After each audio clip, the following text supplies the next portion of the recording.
I have a single eye. I have one option. I love you. Are you with me? Is that how God lives? Is that why you're sitting here filled with His Spirit? Because He has a single eye and He has one option, I love you? Wonder if you came to Him and He said, oh, it's you. It's good I don't slumber or you'd have kept me up plenty of nights. I convicted you long enough. You never came to me then. Now your back's against the wall. How do I know, even though I'm supposed to know everything, how do I know that you're not just coming to me because your back's against the wall? I don't think your tears are sincere. I think they're self-centered, and I think you need to take a hike, pal.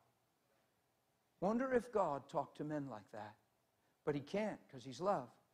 Don't take that for granted. Become that. God's not love and creating man and giving us this privilege of new life through Christ just so we can be loved.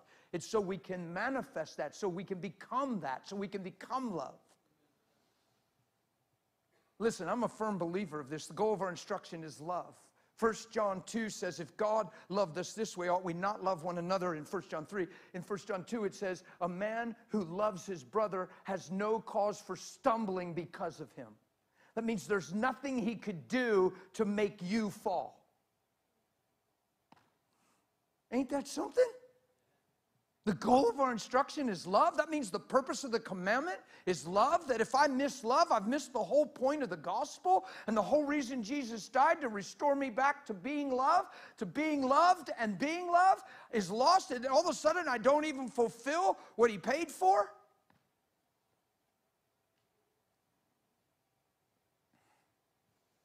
That you be rooted and grounded in love. That you would know the love of Christ, which passes knowledge, be filled with all the fullness of God. Now to Him who is able to do exceedingly, abundantly, above that we ask or think, according to the power that worketh where? In us. It's so amazing. To Him be glory in the church by Christ Jesus, to all generations, forever and ever. Amen. Look at 1 John 4 with me, would you please? I want you to see something incredible. I mean, this is so motivational to me, so inspiring. Like, that God would entrust us with the kingdom, that He would put the king. He says, fear not, little flock, it's the Father's good pleasure. Good pleasure, not undecided pleasure, not unsure pleasure, His good pleasure to give you the kingdom. Yeah? Whew. Listen, I say this almost everywhere I go with passion. If we miss becoming love, we're going to miss the whole point and the whole reason for the cross.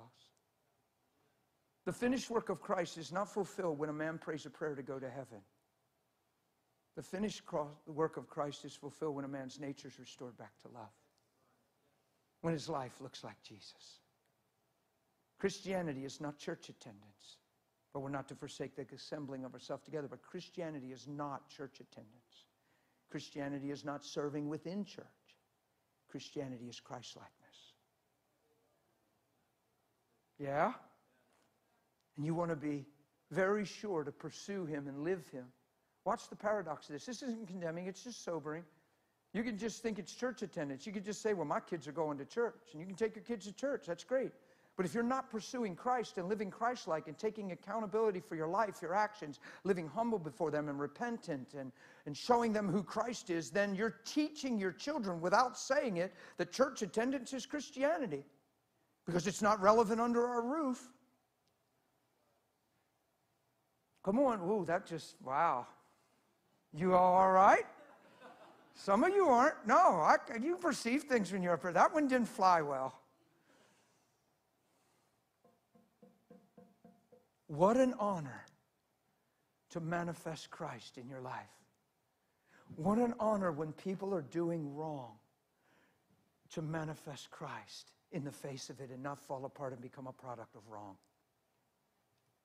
Did Jesus ever change? Could men change who He is?